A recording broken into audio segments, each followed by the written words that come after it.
हरे कृष्ण। ओम नमः शिवाय। कल हमने कथा में विश्राम लिया था कि माता पार्वती गुफा में पहुंच चुकी हैं और वो कहती हैं कि इस स्थान की स्मृतियों को साक्षी मानकर मैं अब अपनी तपस्या आरंभ करूंगी।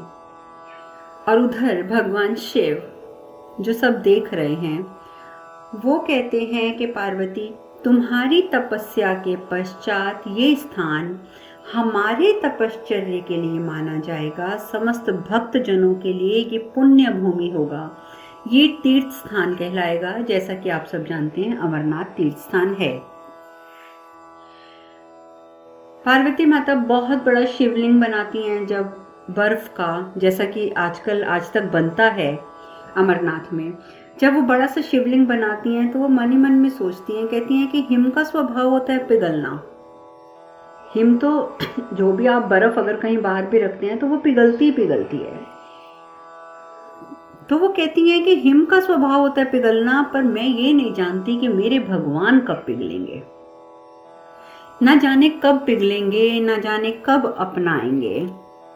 और वो शिवलिंग के समक्ष बैठ जाती हैं और फिर भी कहती हैं, शिवलिंग के सामने बैठकर बहुत ही प्यारे भाव से बहुत ही प्यारा वाक्य वो कहती हैं कि प्रभु महादेव, मैं नहीं जानती कि आप हमें कब अपनाएंगे, आप हमें कब मिलेंगे, लेकिन फिर भी हम आज आपसे आपको पाने का आशीर्वाद मांगते हैं।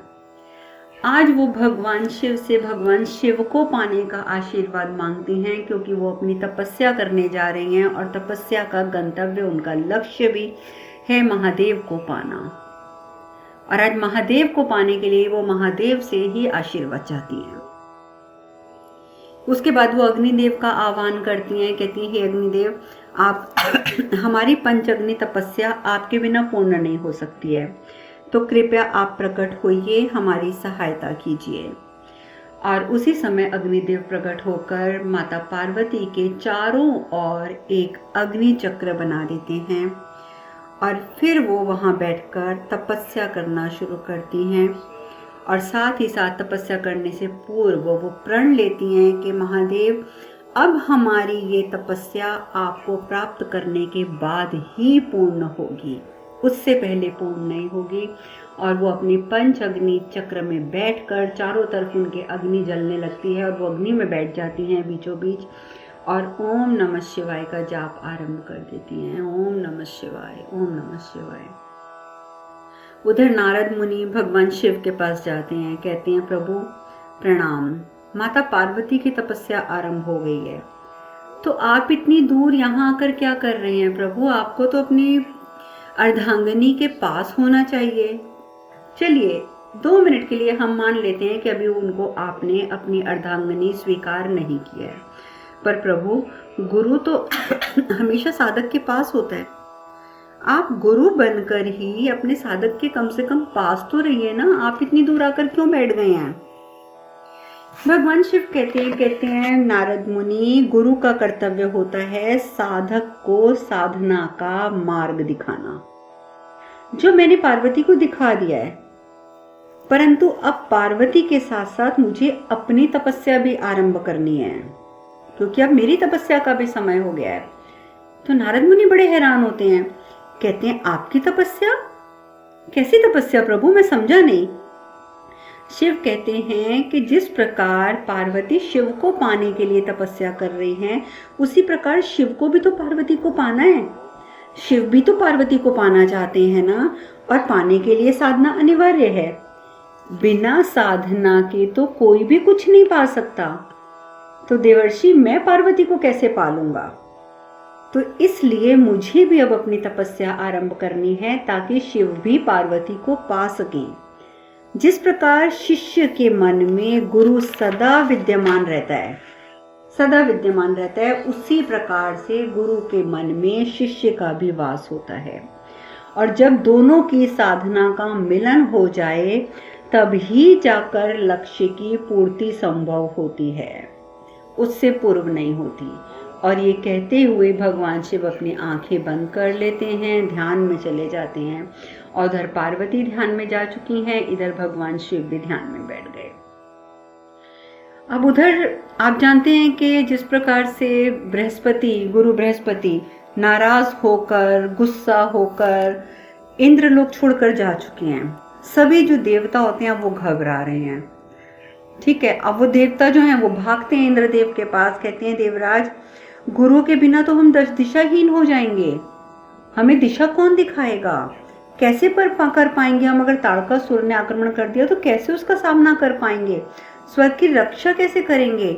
हमें तो गुरु बृहस्पति को, अभी वो इतना ही कहते हैं, आधा वाक्य ही कहते हैं कि हमें तो गुरु बृहस्पति को, तो इंद्र तो भड़क जाते हैं। इंद्रदेव कहते हैं क्या गुरु बृहस्पति लगा रखा है?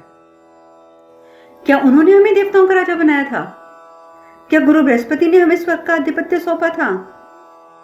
इतना याद रखिए देवताओं, ये जो स्वर्ग है ना, ये हमारे नाम से जाना जाता है, ये इंद्रलोक कहलाता है। और आप लोगों का हित जो है वो अब हम सोचेंगे। ताड़कासुर से स्वर्ग की रक्षा अब हम स्वयं करेंगे, आपको चिंता करने की आवश्यकता नहीं है। और अब मेरे सामने आप लोग गुरु बृहस्पति का राग बिल्कुल नहीं आलापेंगे। तो पवन देव कहते हैं कि ये मत भूलिए देवराज, जब तक ताड़कासुर का वध नहीं हो जाता उसे परास्त नहीं किया जा सकता। एक व्यक्ति को परास्त करने के लिए उसका वध तो करना पड़ता है ना, या उसे बंदी बनाना पड़ता है। लेकिन अपने जो वो वरदान प्राप्त कर चुका है भगवान शिव से, उसके निहित तो हम ना उसे बंदी बना पाएंगे, क्योंकि वो बहुत ताकतवर है और वध तो हम उसका कर ही नहीं सकते, और उसका नाश तो हो ही नहीं सकता, संभव ही नहीं है हम कि उसका नाश कर सकें।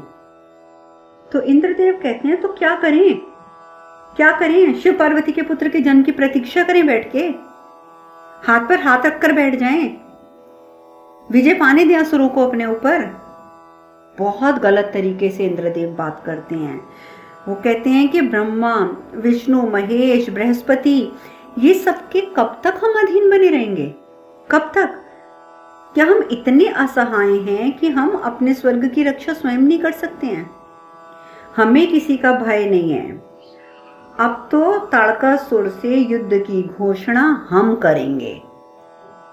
ताड़कासुर हम पर आक्रमण करे उससे पहले ही अब युद्ध की घोषणा अब हमारी ओर से होगी। अग्निदेव कहते हैं ये तो एक प्रकार की आत्महत्या होगी देवराज इंद्र, एक प्रकार की आत्महत्या। सब कुछ जानते सोचते हम कैसे ताड़कासुर के ऊपर आक्रमण कर सकते हैं?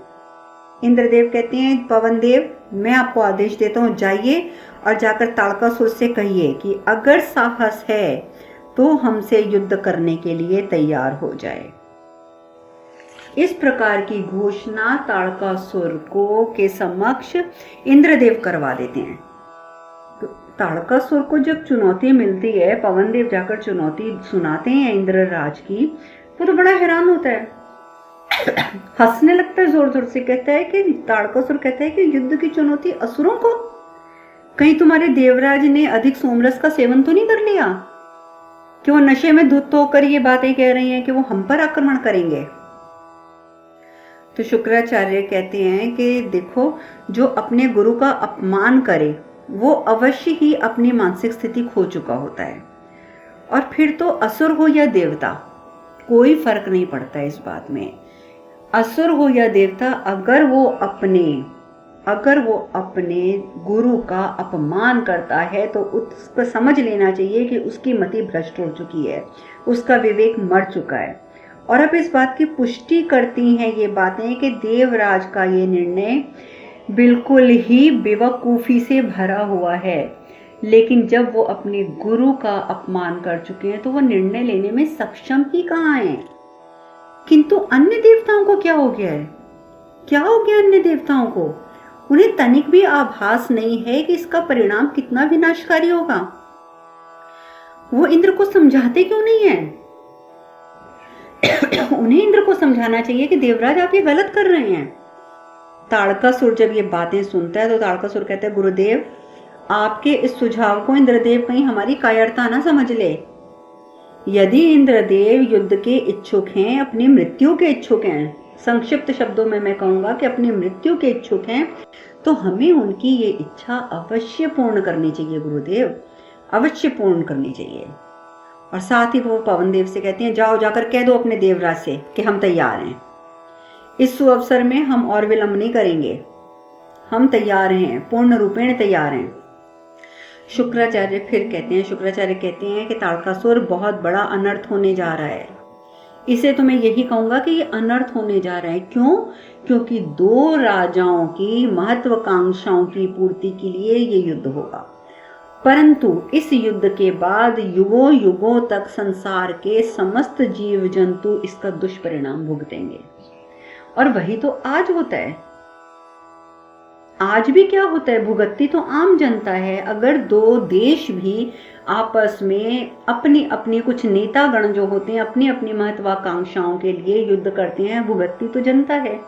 पहले भी यही होता था, राजा महाराजा एक दूसरे के राज्य पर आक्रमण करते थे, खुद तो वो घोड़े पर हाथी पर सवार होकर चल पड़े युद्ध के लिए, जो कितने बेकसूर लोग मारे जाते थे, और उसके बाद होने वाले विनाश की क्षतिपूर्ति में हजारों हजारों साल लग जाते थे।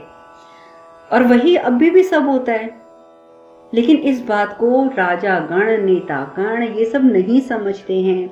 और ये बात उस समय भी शुक्राचार्य जी ने समझाई थी कि युद्ध हमेशा दो राजाओं की महत्वाकांक्षाओं की पूर्ति हेतु होता है, किंतु युगों युगों तक समस्त जीव जंतु इसका दुष्परिणाम भुगतते हैं। परंतु ये बात ना तो इंद्रदेव को समझ आती है, ना ही ताड़कासुर को समझ आती है। और उधर ताड़कासुर आक्रमण कर देता है। वो तो कहता है कि मैं तो एक क्षण भी नहीं गवाऊंगा। और वो तुरंत अपनी सेना तो उसकी तैयार है, उसने पहले ही सोच लिया था कि बृहस्पति गुरु यहाँ से जा चुके हैं, तो अब हमें आक्रमण कर देना चाहिए। आग सेना को तो वो पहले ही तैयार कर चुका था, उसने तुरंत आक्रमण करवा दिया। और जब आक्रमण हो गया, चारों तरफ से असुरों ने स्वर्ग को घेर लिया, तब जाकर इंद्रदेव जो थे, देवराज इंद्र, उनको की होश उड़ गए। अब वो घबरा गए कि क्या होगा, और मन ही मन कहने लगी, इतना क्रूर आक्रमण! अरे कोई इनसे पूछिए कि आक्रमण क्या सप्रेम होगा, प्रेम से परिपूर्ण होगा? आक्रमण तो सदा ही क्रूर होता है, और क्रूर ही होना था, और क्रूर ही है। इतनी विशाल सेना, अब इंद्रदेव जब देखते हैं विशाल सेना तो उनके होश उड़ जाते हैं। इतनी विशाल सेना का सामना हम कैसे करेंगे? और अब वो अपने आप को कहते हैं कि लगता है हमसे भूल हो गई है, हमने तो भूल कर दी। अब तो यही है कि ताड़कासुर हमें बंदी बनाए, उससे पहले पहले हमें यहाँ से भाग जाना चाहिए।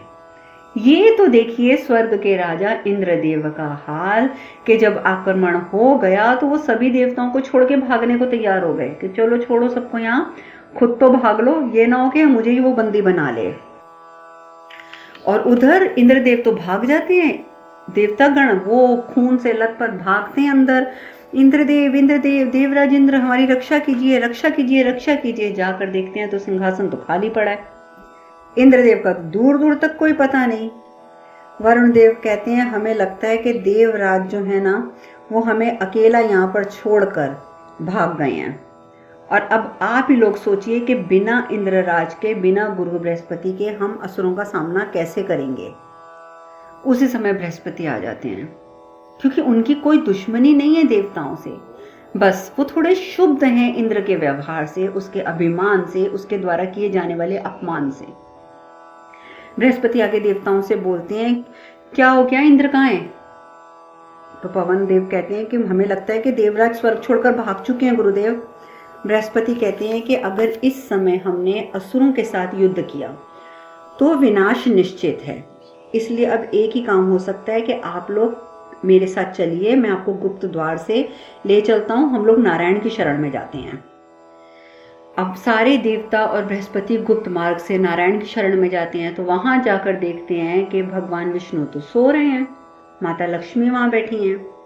माता लक्ष्मी कहती हैं कि स्वामी तो निद्रावस्था में प्रवेश कर चुके हैं और इनकी इच्छा के विरुद्ध अब इन्हें जगाना असंभव है। तो गुरु बृहस्पति बोलते हैं, तो माते अब हम क्या करें?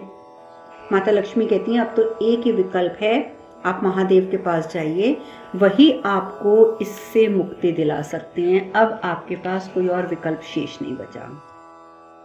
तो ये बात सुनकर सारे देवतागण जो हैं वो शिव के पास पहुंचते हैं, हाथ जोड़कर बृहस्पति कहते हैं कि महादेव अब आप ही बताइए कि अब हम इस इतनी विकट परिस्थिति आ गई है, इसका सामना कैसे करें।